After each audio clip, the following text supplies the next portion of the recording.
Hello and welcome to the Gooner Talk, back again with you guys for another show, for another episode of our Tactical Breakdown podcast, a show in which we break down all the latest news and analytical stuff and look into some of the tactical side of things, and of course go into transfers and hierarchy and ownership in plenty of detail, and of course do some fantastic interviews. Speaking of which, tomorrow morning there's an amazing interview with Simon Collins from the London Standard coming out, so make sure you get that into your sub boxes. But today we're here to talk about a lot of intricate things regarding hierarchy, specifically at Arsenal, and investigations, be it whether they are taking place or whether they're not taking place. Who knows at this stage, but we're going to talk all about it in today's show.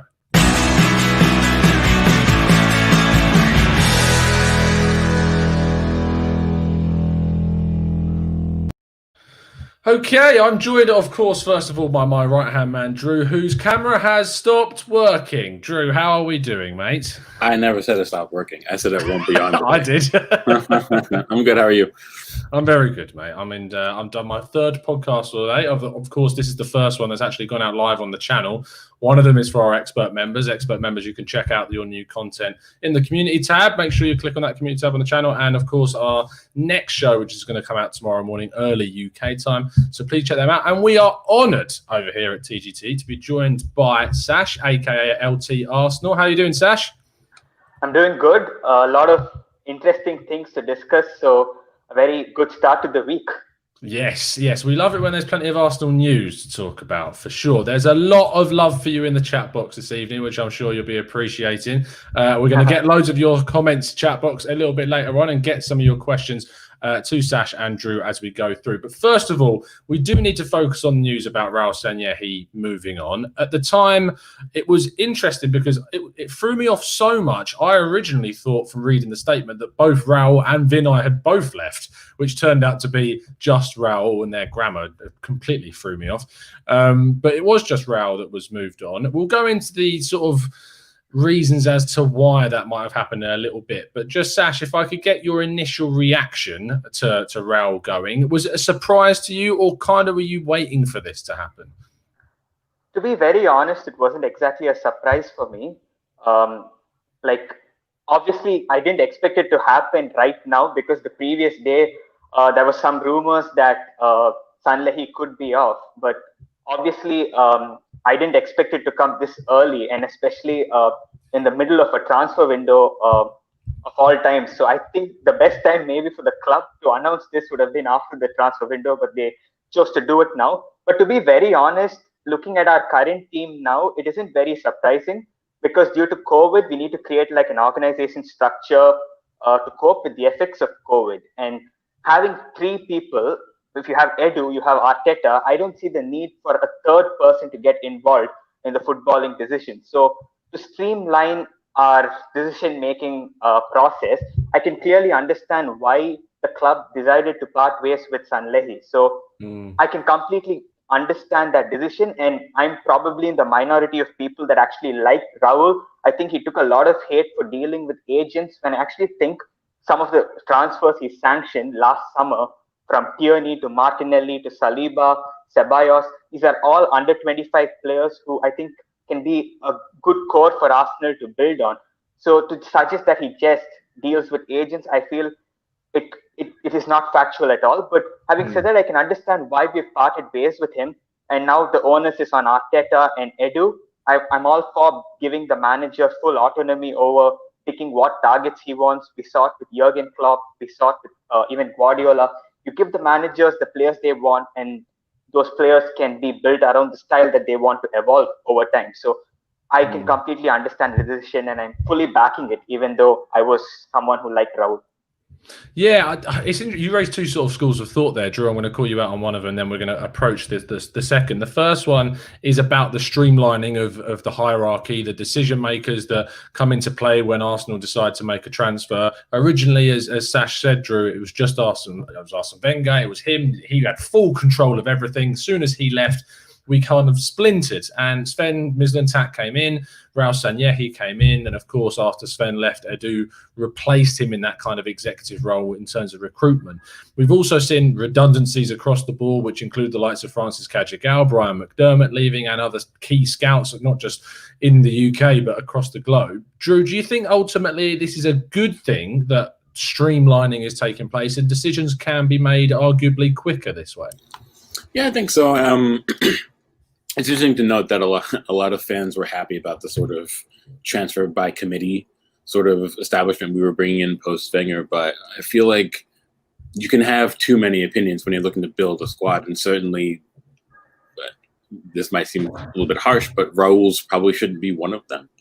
I think it should fall on someone like, and that's without, with no disrespect or anything, but the obviously the head coach / manager should have a rather large say, if not the largest chunk of the pie, because he's going to know more than anybody what he needs to build a squad with, what works for his system. And obviously, the technical director or director of football, whatever you want to call it, needs to have another piece of it, because they're going to be the ones who are working most closely with the manager in terms of trying to build out, and not just for the currents, it's long-term picture as well. So if Arteta has a long-term goal, obviously, which he should have, the technical director is going to have to be the one to help him see it through. So who's going to know better than he would? So I'm fine with leaving it in their hands, really. I wasn't too sad when Wenger was at the club and he was the one making all the decisions. I do feel like at least who the hammer would drop on if something came off incorrectly. And before, when you have so many names involved, when you're looking at a deal that may not have been right financially or a right fit for the squad, it's who do you turn to and say, this is who the axe falls on. But now it's clear it's Arteta, it's Edu. In terms of streamlining, that's kind of what you want. You have very, very focused responsibilities, very, very focused energies moving forward with two personalities who they both know the club quite well. They both know what they'll want in terms of styles on the pitch, player profiles. So there's no excuses now, really. And I think a lot of people have now started to say that maybe moving forward, Edu could be the next one who has the biggest microscope on him now as well, because he now has unequivocally a much bigger say than he had before when Raul was here. So now there's no excuses now. So moving forward, anything that doesn't come off, you know exactly who to look to, you know exactly what to expect potentially. But it's going to be interesting to see what direction they take it as well, because Edu has his links with Brazil. We don't know if we're going to keep going back to Brazilian players. We've seen a lot of links with that this summer. Is that going to be a trend because of Edu? We don't really know yet. But I do like the fact that we now have two people in charge who have played for the club, who know what the club's about, who have seemingly a vision that are aligned together moving forward. So I think that's actually quite interesting. So we'll have to see how that pans out.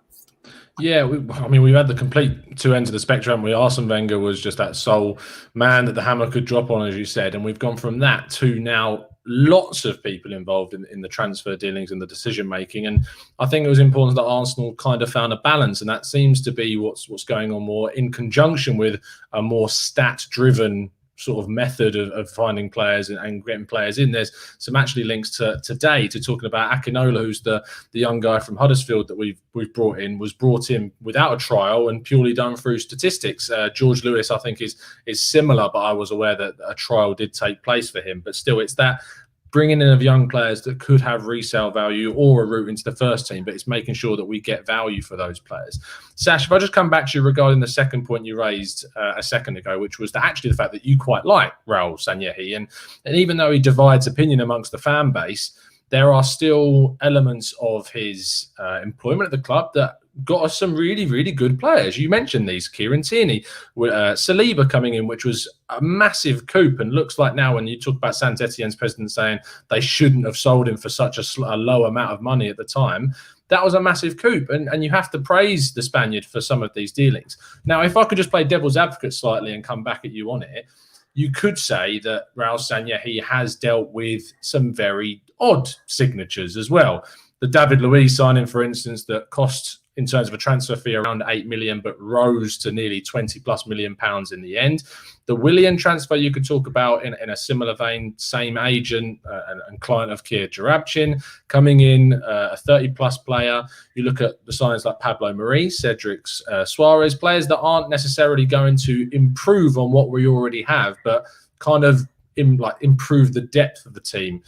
Do you look at those as as failed signings, or do you look at them and think there was method behind the madness, shall we say? I think I can clearly see why some of those signings were made. Like, for example, someone like Luis, we lost Koscielny, and we wanted someone who was cheap, at least like in the short term. We wanted someone who was cheap, someone with leadership quality, someone who has played in the Premier League. And I think Luis was a viable option at the time for like 8 million. And I know you say with all the fees and wages and all, it comes to something over 20 million. But I actually don't think there's conclusive proof of that. Like the Athletic put out a piece I think a couple of weeks back or 3 weeks back or something like that. And Kia Jurabshin actually went on Talk Sport and said that he's going to go legal with them because he was disputing the fee involved. And I don't want to trust an agent, someone who's been wanted by Interpol in the past.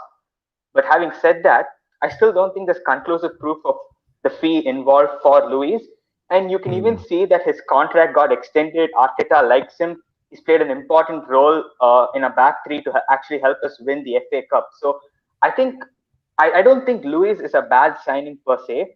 And even with Mari and with Cedric, I think they've been injured for quite a long time. And because of that, like the jury is still out, and it's very premature to say that they're absolutely flop signings. Like I know in Brazil, like some of the people I follow on Twitter, they suggest that there are probably better centre backs than Mari, even at that price range. But we have to wait and see, because Arteta wanted a left-footed player, someone who can pass the ball. And it was also reported on The Athletic that Arteta had the last say in that transfer. He actually watched footage of Mari. So to suggest that Raul, just because he's cozy with Canales or whatever, just because he knew a few agents signed those players, I think it's a bit ludicrous, because those players have added some value to the club. And I also want to mention one more thing. You look at the signings of Luis, Mari, and Cedric. These three signings were actually made after Edu had a more prominent role within the club. If you look at some of the previous signings like Pepe, Ceballos, these were made before Edu really started to come in. So you don't know for sure if Raul was behind the move for someone like Mari, for example, because Edu also flew to Brazil. So to pin it on him is a little harsh. And I know he has the final say when it comes to transfers because he's the head of football or whatever. But I think it's very harsh to say that those signings are flops. If there's one signing which flopped, I would say it's probably Denis Suarez. But again, it was an injury. It was a player that Unai Emery wanted. It was a January window and we were restricted to loan. So that was the best we could do. I don't know which other player you could get for a loan at that time who was available and can come in and improve. Kim Kallstrom, maybe? Maybe Kim Kallstrom was available for again with a broken back. No, I completely take your points on board. And I think that, you open my mind a little bit in a bit more. My initial reaction to Raul's exit was, I suppose it was initially positive. I think it was positive in relation to the news, more so that it was done off the back of some investigations within the club. Now, whilst I use the word investigation, I should point out that you may have seen on Twitter, breaking in the last hour, which is great because when you create a thumbnail for a show 8 hours in advance and you have to change things. But in terms of the announcement that came out, I think it was Chris Wheatley that was the one that tweeted out originally. The investigation or supposed investigation around Pepe's transfer is completely fabricated, according to Arsenal. They've come out and basically briefed the media. Any further publication surrounding this specifically will be taking legal action against. So what that opens up, however, and Drew, this is where we're going to sort of take the conversation next, is into this sort of investigation thing and talking about Tim Lewis, who was brought in by the Kroenke ownership and to look into sort of the transfer. I don't talk about specific transfer dealings, but maybe the way that we've approached certain deals, paid for certain players and whatever. We're not 100% sure, and this is not me saying this is facts. It's what we've seen reported out there in the media, that this guy has come in to look into Arsenal's transfer dealings and see where things are going wrong, effectively, if that's what you believe are being reported. Do you then think, and this is the angle that I took on the show regarding Sanllehi's departure, that this shows an element of care from the Kroenkes to say they've brought this guy in, they've recognised that things are not going well, and they need to identify the problems within the club. So do you look at Raul Sanllehi's departure off the back of Tim Lewis's appointment to the board in a non-official executive role as a good thing? I think there are two ways you can spin it. I think one way is you can say that they do care and that they want the sort of auditing of our transfer dealings for the last, 12 to 18 months to see where things have gone wrong. There were, I'm not going to touch the Pepe thing because of things that have already come out. But yeah, you could argue that it's important for a club who wants to manage its finances that it's making sure that finances are being used appropriately. And I think that's normal. For any business, obviously, you don't want extra money being shed in any direction that doesn't need to happen. But the other direction you could take it is potentially that it almost might be somewhat of damage control. That maybe they're doing it because they're trying to, look into the cracks to see if there's something else that they might have to prepare for that might come out. You never really know. I don't know. I can only speculate. All of us can only speculate, obviously. But so I can't really speak to that with any certainty, obviously. But you can certainly look at it in two ways. You don't bring in an auditor who is essentially an internal investigator for something that might not potentially be a problem. But I don't know if that's going to be the case. But we do have to consider it, obviously. So it's not, we can't just say that this is categorically a good thing and, we'll be better for it. I really don't know.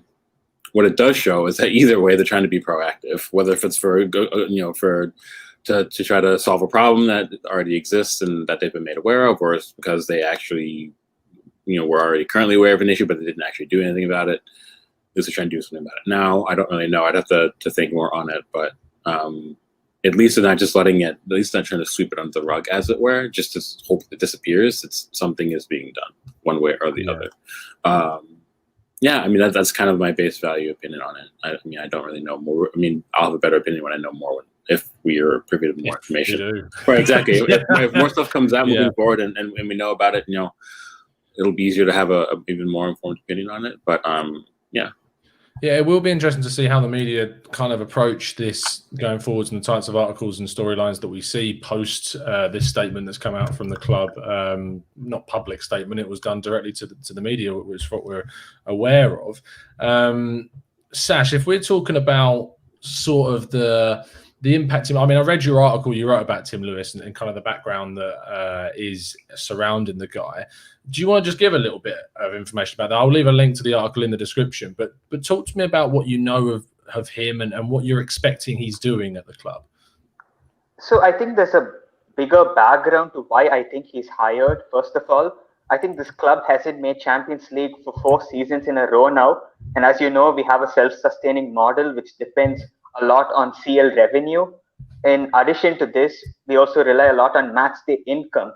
And when 2 of your biggest revenue streams are cut off, one of them which was due to an unforeseen event, COVID, you have to look at other measures, And I think Tim Lewis was someone who the Kroenkes knew in the past. He actually helped them become majority owners. He's one of the most prominent lawyers in the world. He works at a firm called Clifford Chance, where he's a partner. He has a huge reputation, actually, because when I was doing some research for the article, it was headline news in some of these law websites that Tim Lewis is appointed. So he seems to be a pretty prominent figure. He's also a lifelong Arsenal fan, in whichever way you want to take that, because he helped Kroenke with the takeover. But having said that, I think he is someone who has come into the club. I don't think he's come to investigate anything per se, but I think why he's been hired, the vibe I get, is that we want to streamline things even more, try to be more efficient. And I think the Athletic put out a piece yesterday, and they said that the reason for his hire, one of his roles would be to ensure business efficiency, which I think is something which is very important at this time, because you look at Arsenal in the last 4 years, the Kroenkes have always been people who have given those below them freedom to do as they please, which can be a good thing and a bad thing.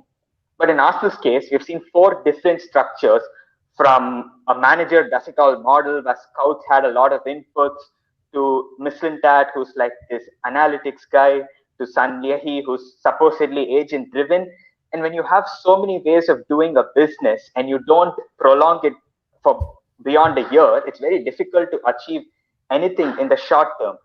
As a result of that, because it's very hard to achieve anything in 1 year, as a result of all of this, I think Arsenal need a plan now, where in the post-COVID world, they're able to cope up and be stable as a club, because we are never going to be stable on the pitch if you're not stable at the top.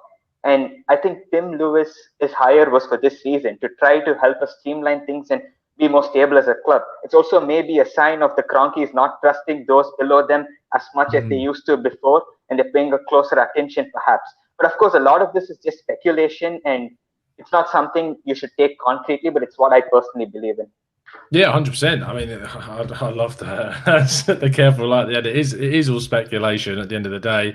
I think that when you look at the dealings that have happened, not specifically in terms of the players, but the financial figures behind the deals that we've done, I think that comes into more of a question necessarily than maybe the personnel. Drew, when you look at Arsenal as a club of financial standing that is difficult to compete with the likes of Chelsea, Manchester City, Manchester United, and you see that Arsenal are going down a route of signing players that require signing on fees of considerable value, wages of considerable value, do you think that maybe that could be one of the reasons why we're looking at people coming in to assess how the club's doing those sorts of deals?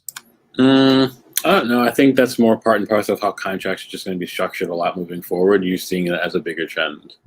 It wasn't always so much now, but like a lot of performance-based stuff on the back end of contracts is, again, a normal thing across other sports. And I think it's normal with football as well, but I think it's becoming more so. It's not becoming more normal. It's the amount of money that's involved in those back end parts of the contract. Some things like guaranteed appearances, like for the amount of money that you need to pay out is more than it used to be before. So I think trying to keep things tidy isn't really a bad thing. And again, you have to. I think it's kind of, by accident, some of us maybe would have slipped into the criticism of making sure that money is not getting thrown away.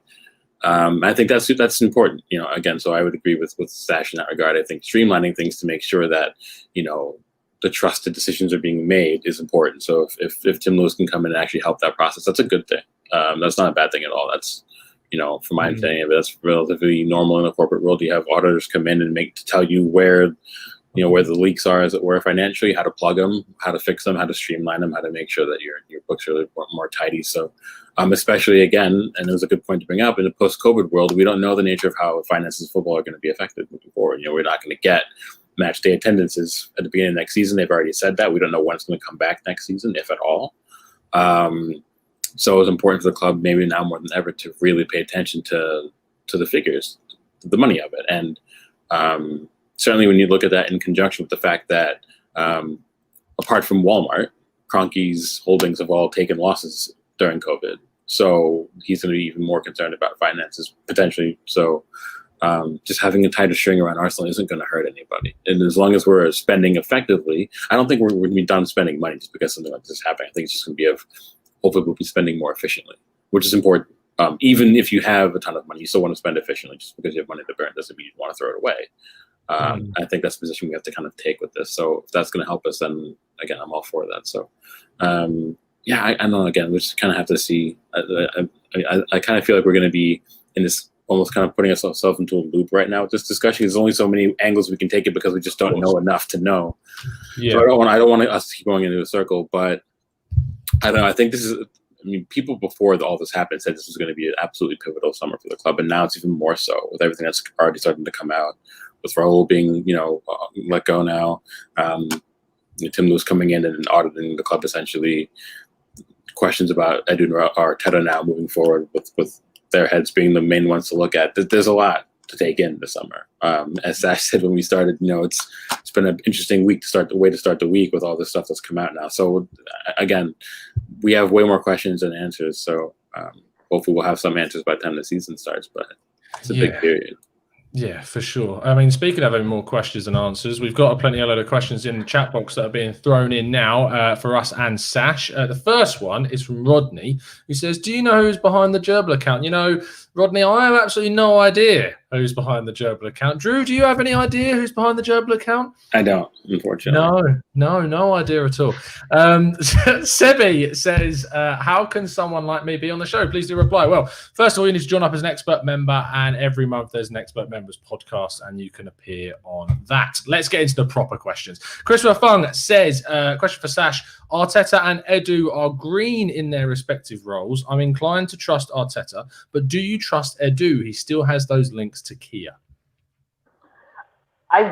I think at least for now, the club seems to have backed Arteta over some of the others. I don't know if there was like a power struggle or anything between Arteta and Raul for starters, but the fact that they actually sacked Raul shows that they're willing to trust Arteta even more. And Edu, as of now, he hasn't really done anything of note to really say that he's like unsackable or something like that. So I don't think it really reduces Arteta's freedom that much. And Edu's made it clear in so many occasions. He actually did this podcast with Gilberto like a month back where he spoke about his role and how important it is for him to be aligned with the coach. And when I see him speak and the fact that he knows how to play for the club, I don't think it's a big issue. And again, the links with Kia, I don't think it's anything to worry about as of now.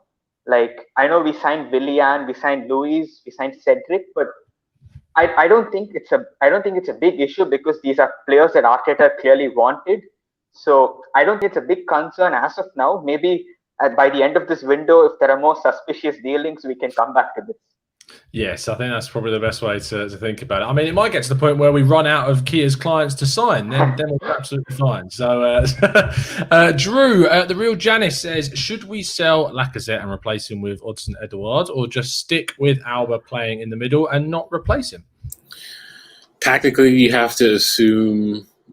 Again, I guess we've kind of covered this a lot, but I still welcome the question that Arteta needs or wants a center forward who's more able to drop back and link play with midfield. Lacazette does that quite well. We often see him dropping back to our edge of the box in the defensive third. Oba's not really that kind of center forward, and that's obviously with no disrespect. That's just not what he excels at. He excels with other areas of the game, but. It really all depends. So say, for example, Willian's just come in. He's played some considerable minutes centrally. Some people are postulating he might be seen as a false nine. You can see him as like that 8-10 hybrid. We talk about that forward-thinking central player. If someone like Willian comes in and is deployed in that role, then you could easily see Oba shifting back to center forward and us using someone else out on the left. It all depends. As long as Oba's one of his primary roles isn't to be the one to drop back and link play, then you're fine. The reason why he's working out on the left is because when Laka drops back, Oba then makes those diagonal runs to the space vacated, and he gets gets that center back exposed, and he can burn him for pace. So you don't want to take that facet away from his game. So I don't think we would replace Lacazette in the market. I think we would take that money and look to strengthen elsewhere, especially if you have Oba centrally. I think Arteta is, as much as he has his system the way he wants it to. I think in my opinion, at least if you had to ask him, would you rather spend money to replace, use on a forward, or move over back centrally, use one of the left wingers we have? Willian can also play on the left, mind you. And then strengthen the spine. I think he would pick strengthening the spine. You don't win the league or challenge for the league or challenge for Champions League without having a strong spine. It doesn't matter how good your center forward is. So that's kind of how I think he would tackle it, but that's just my opinion. But yeah, and I don't think we would. I don't think you can move Alba centrally without having creativity centrally behind him. Yep. It's imperative. It has to be in midfield, or it has to be through an attacking midfield. It has to be one of the two. Yeah, an 8-10 sort of player for sure. Sash Bulgarian Guna, our good friend Drago, says, how optimistic are you feeling regarding a deal for Ceballos? I think personally that it will happen in the end because for starters, Arteta really wants him, and we all know how persuasive Arteta can be. Over the course of his time at Arsenal, he's convinced players to take a cut. He's convinced Gary O'Driscoll to stay at the club. He's also convinced Saka and now Aubameyang to sign new contracts. So I think Arteta can be pretty persuasive and convince a player he wants to stay his vision. So I don't think that should be a big problem. I think Real Madrid personally are playing hardball right now, where they want the player to come back to preseason as a sort of negotiation tactic. This is all I can think, because Zidane and Ceballos, that relationship, I don't see anything to it, because they really don't see eye to eye. And I can't see Ceballos playing for Real Madrid next season. Now, whether he plays for Arsenal might be a different story. I do think he will play, but I definitely cannot see him staying at Real. So hopefully we can get this one done. He will add good depth to our midfield. I agree. I can't see him staying at Real Madrid. And I have a lot of people tweeting me saying, what about Odegaard being recalled? I can tell you they play very different positions. So I don't think you need to worry about that one specifically. I'll be looking at the futures of Isco and Kroos and Modric and etc. to see whether or not Ceballos has a place at Real Madrid for sure. Drew, question from Rodney. He says, how do you see us restructuring our scouting/recruitment department? I think it's going to be more of, instead of having like full-time deputy head scouts that are controlling certain regions of the world, I think you're going to have, we're going to look at data first. And after we find data and plug it in and figure out the things that are marked down as maybe key factors in the position we're going to look for a player profile, we look at those numbers, we say these 2 or 3 players are players we want to look at more, then you go on and look at them visually, pass the eye test, scout them a little bit. And if the scouts come back with positive reports, then you're going to want to go ahead and move forward with the deal. And I think that's a way more modern way of doing things. Liverpool do it that way. Dortmund do it that way quite a bit. Other big clubs as well. So, yeah, I think it'll be more of something like that. I don't think you're going to have – before we had scouts living full-time abroad, tons of scouts. We had a core of them. Then we had scouts that were contracted out as well. That were on, like, yearly basis contracts. And we had an absolute boatload. I don't think we're going to be doing that as more. I think the data is going to kind of lead us towards a direction, and then the scouts can confirm that direction. Or if the direction leads to nothing, then they can just like restart that process again. I think that's kind of what it'll end up being. Yeah, I agree with you. I think it's going to be much more stat driven. I think we've started to see that with some of the young, sort of really young signings that we're making on Akinola. We've already kind of brought up and those types of deals. But if we see it with and it's actually something we cover with Simon Collins in tomorrow's Tactical Breakdown interview, and we talk about obviously where the successes and the failures have been. The failures, I look at Mohamed El Neni, for example, brought in on a very stat-based decision on stat DNA from Basel, which didn't work out specifically. And then you look at some of the other successes that we've had at the club, other players that have joined and really done really well after being joined on a stat-based deal. Looking at some more questions, Sash, one from Owen Young, who I know you know very well. He says, which player should be our main target this window? I think for Arteta, this player is Thomas Partey based on the reports. But for me personally, I would be looking at more of a #8/#10 hybrid type player. Husi Mowa, I think, is a very good player. We saw what he's capable of for Lyon. He obviously is still raw in some aspects of his game. In terms of his decision making in the final third, he can be a bit better. I feel his numbers can be better for the talent he has. But I think that is the profile of player we really want to look at, because if Arteta is moving towards 4-3-3, which seems to be the vision, we need players, like that, who can play as a number 10 further forward, as and when the system calls, but also have the defensive intensity to actually contribute off the ball. And you see that with City. You see KDB, you see Bernardo. These are hard-working players. These are not just players with technical quality. And I think Arsenal need to sign that profile of player, coupling technical quality with that intensity off the ball. So it would be Awar for me. I don't know if I pronounced his name right, but it's him. No, I mean, don't talk to me about trying to pronounce people's names correctly. God, so I get it wrong every time. But I believe Awar is fairly spot on. Drew, last couple of questions. Sebi16 says, Sven Mislintat leaving the club now feels like a mistake. Should we have stuck with him instead of Raul? What about Ranić now? I mean, obviously, I feel we should have. And people are always going to point to some of the but again, it's not.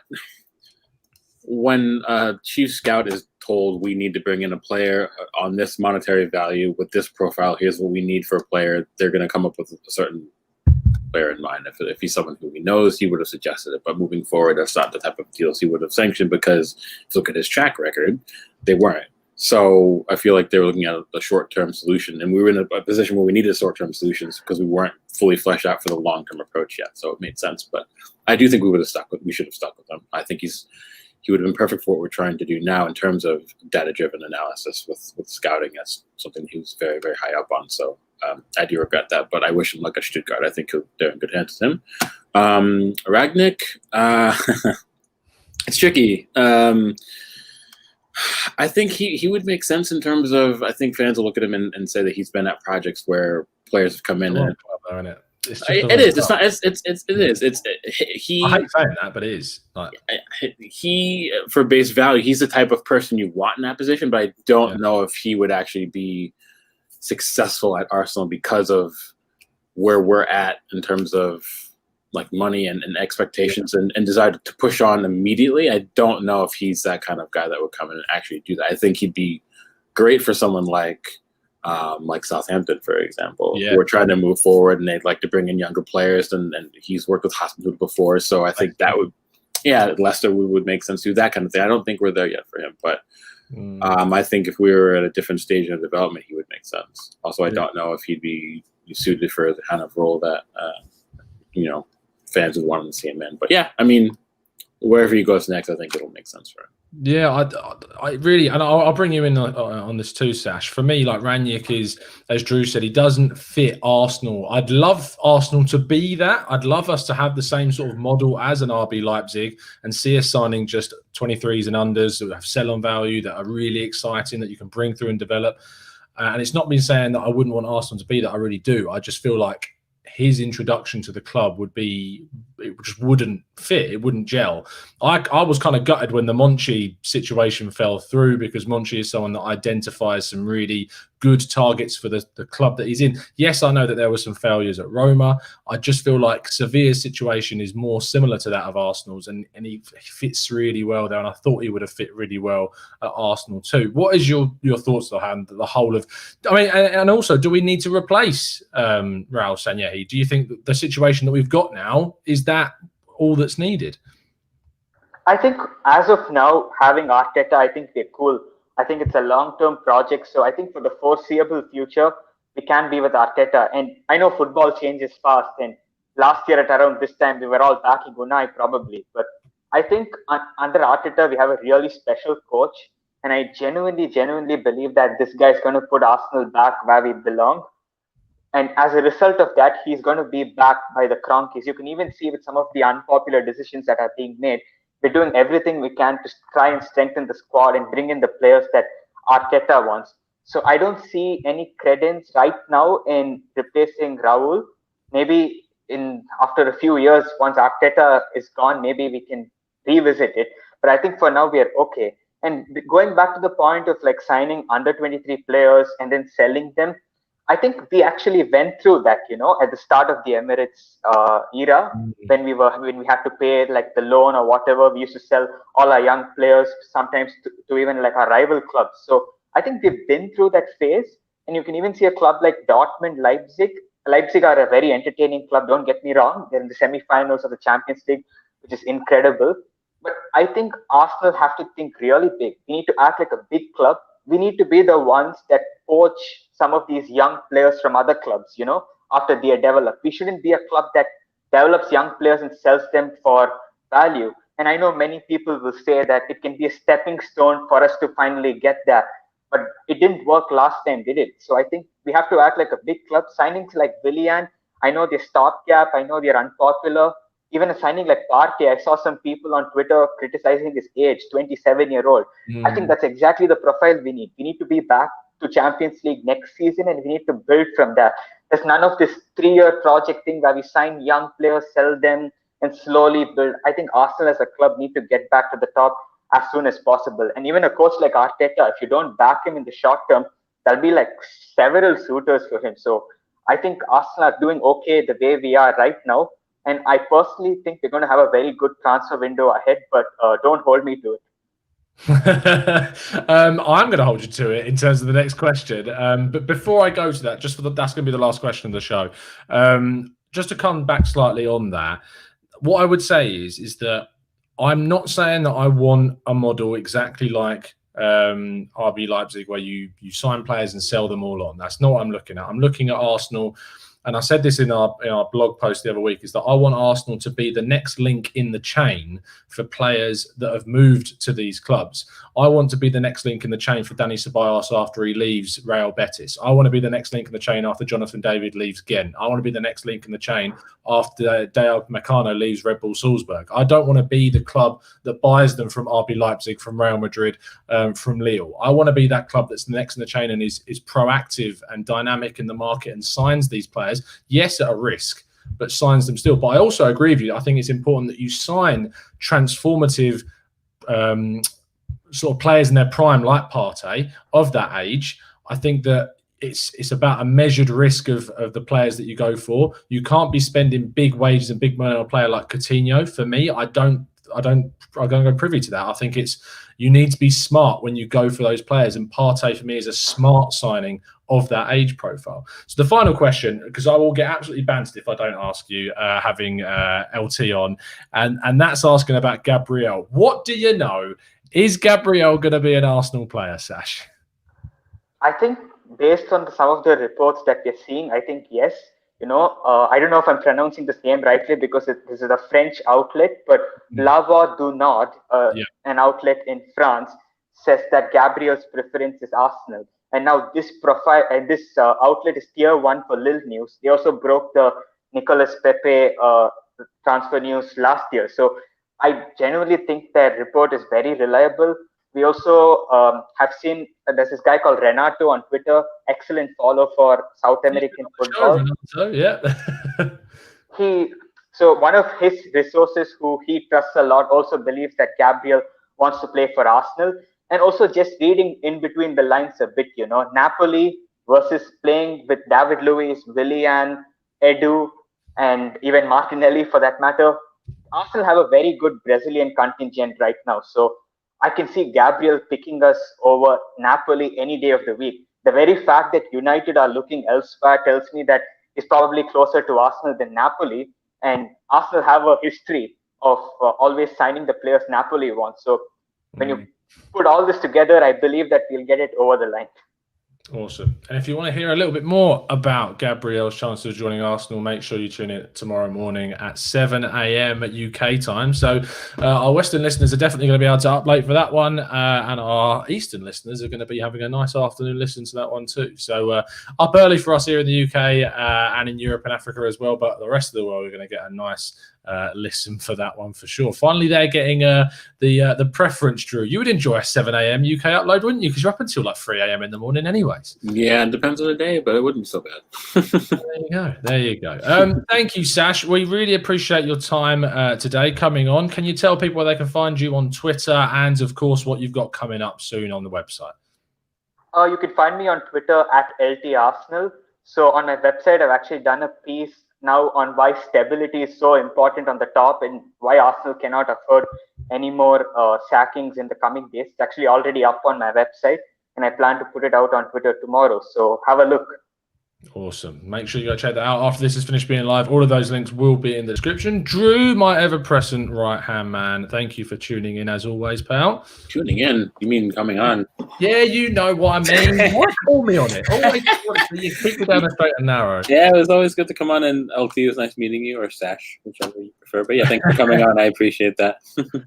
Awesome. Good stuff. We will be back, as I said, tomorrow morning, 7 a.m. UK time for the next show. Other than that, it's been a pleasure to speak to all of you, and we'll be back again very soon. And as always, up the Arsenal.